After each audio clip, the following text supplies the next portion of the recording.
Bonjour à vous, chers compatriotes, chers conseillers commerciaux. Je me permets donc de revenir vers vous pour cette vidéo, pour la suite des exercices que je vous avais proposés aujourd'hui à réaliser, à savoir à compléter ce tableau. Alors j'ai un petit peu anticipé les calculs pour éviter que cette vidéo soit trop longue et qu'elle vous pèse en fait. Donc ici, tout ce qui était en noir, c'était ce qui était déjà donné, et puis ce qui est en rouge n'était pas donné en fait. Alors je vais le mettre en rouge. Ici, ça, c'était pas donné. Voilà. C'était à vous de trouver. Alors, déjà, qu'est-ce qu'on savait? On savait qu'on avait déjà acheté 5 pantalons Levi's de type T1 à 20 euros pièce, 3 pantalons de Levi's de type XL2 à 56 euros pièce, etc. 2 paires de chaussures M1 à 42 euros pièce, 4 paires de chaussures M2 à 4, etc.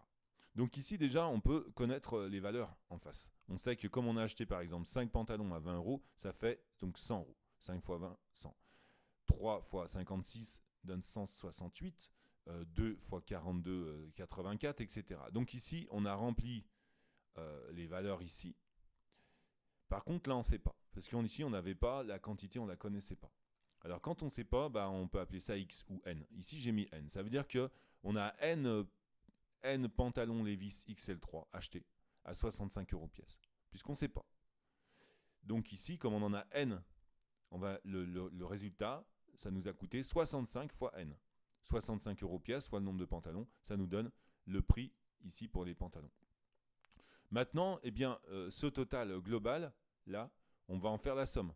Alors ici, évidemment, on ne sait pas, mais on va quand même l'exprimer cette somme. On va déjà calculer ça, plus ça, plus ça, plus ça, plus ça.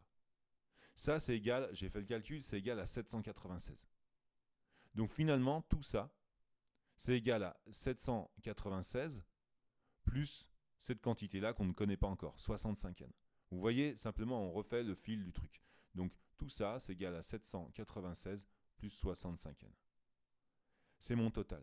Maintenant, ok, c'est le total de ma commande.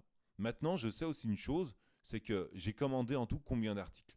J'ai commandé donc 5 plus 3 plus N, plus 2, plus 4, plus 2, c'est-à-dire en tout 16 plus N articles. Hein, tout ça, ça fait 16, vous faites le calcul, plus N. En tout, j'ai commandé 16 plus N articles. Ou N, je ne sais pas encore combien il vaut. Maintenant, je sais une chose, c'est que le total de ma commande, ici, divisé par le nombre d'articles que j'ai commandés, eh bien, ça me donne le prix moyen par article. Hein, le total de la commande divisé par le nombre d'articles me donne le prix moyen par article. Et là, je le connais, c'est 60 euros. Donc maintenant, je vais poser le fait que ça, le total divisé par le nombre d'articles commandés, c'est égal à 60. Ça va me faire cette équation. 60 est égal au total, c'est-à-dire 796 plus 65N, divisé par 16 plus N. Donc j'ai l'équation 60 égale 796 plus 65N divisé par 16 plus N. Donc vous voyez qu'un problème de ce type me conduit inévitablement, fatalement, inexorablement, à résoudre une équation qui n'est pas l'équation la plus simple. C'est pas l'équation la plus simple du monde, ça. Mais elle n'est pas compliquée. Mais c'est pas non plus la plus simple. Et on va voir juste après dans la prochaine vidéo comment on résout cette équation. Et on aura enfin ce nombre n d'articles, ce fameux n qu'on ne connaît pas. Et du coup, on pourra finir de remplir notre tableau. Je vous dis à tout de suite. Je vous remercie pour votre attention.